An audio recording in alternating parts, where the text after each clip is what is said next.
بسم اللہ الرحمن الرحیم۔ السلام علیکم عزیز طالبات، اللہ تعالی ہم سب کو اپنی حفظ و امان میں رکھے۔ آج ہم ابو الفضل محمد بن حسین بیہقی کے حالات زندگی اور فکر و فن کا جائزہ لیتے ہیں۔ ابو الفضل کا پورا نام ابو الفضل محمد بن حسین تھا۔ آپ نیشا پور کے قریب بیہق کے ایک گاؤں حارث آباد میں 385 ہجری بمطابق 964 عیسوی کو پیدا ہوئے۔ اپنے علاقے بیہق کی وجہ سے بیہقی کہلائے۔ آپ نے ابتدائی تعلیم نیشا پور سے حاصل کی۔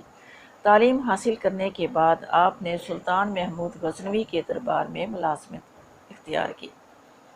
وہاں ایران کے مشہور مورخ ابو نصر بن مشکان کی شاگردی میں آپ نے انہی سے فن دبیری سیکھا۔ بعد میں ان کو ابو نصر کا نائب دبیر مقرر کر دیا گیا۔ وہ زیادہ دیر تک اپنے اس منصب پر فائز نہ رہ سکے، کیونکہ ابو نصر کی وفات کے بعد عبدالرشید غزنوی کے دور میں ابو الفضل بیہقی کی حریفوں نے عبدالرشید غزنوی کے کان بھرے، جس کے نتیجے میں انہیں ان کے منصب سے ہٹا کر جیل میں ڈال دیا گیا۔ ان کی ساری جائیداد ضبط کر لی گئی۔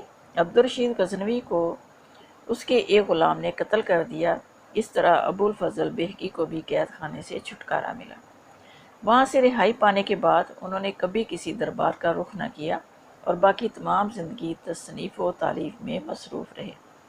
آپ نے اپنا بڑھاپا بھی گوشن نشینی میں گزارا اور 470 ہجری میں وفات پائی۔ اب ان کی ادبی خدمات کا جائزہ لیتے ہیں۔ ابو الفضل بیہقی کی شعرا آفاق تصنیف تاریخ آل سبکتگین ہے۔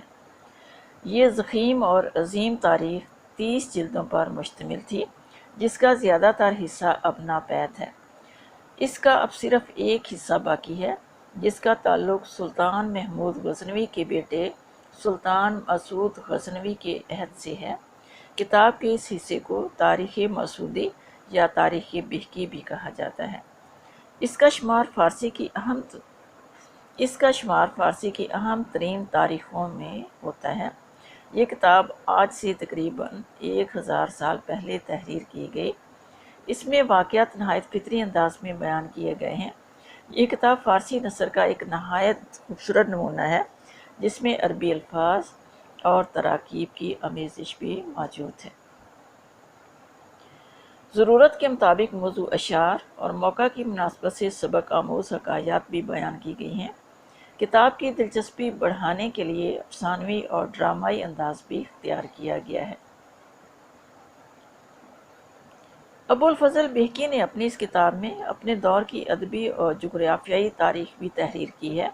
اس کے علاوہ ساسانیوں، سلجوقیوں اور خوارزم شاہیوں سے متعلق بھی گراں قدر معلومات اس کتاب میں شامل ہیں۔ اس بات پر سب تذکرہ نگار متفق ہیں کہ تاریخ بیہقی غیر جانبدار مورخ کا عظیم کارنامہ ہے، جس میں تعصب کا شائبہ تک نہیں۔ تاریخ کو دیانتداری سے تحریر کیا گیا ہے۔ یہ کتاب تاریخ نویسی کی ایک قابل تقلید مثال ہے۔ اس کا انداز نگارش اس دور کی نثر سے بہت مختلف ہے۔ ابو الفضل بیہقی کی دوسری کتاب کا نام زینت الکتاب ہے۔ یہ کتاب آداب کتابت کے موضوع پر تحریر کی گئی ہے۔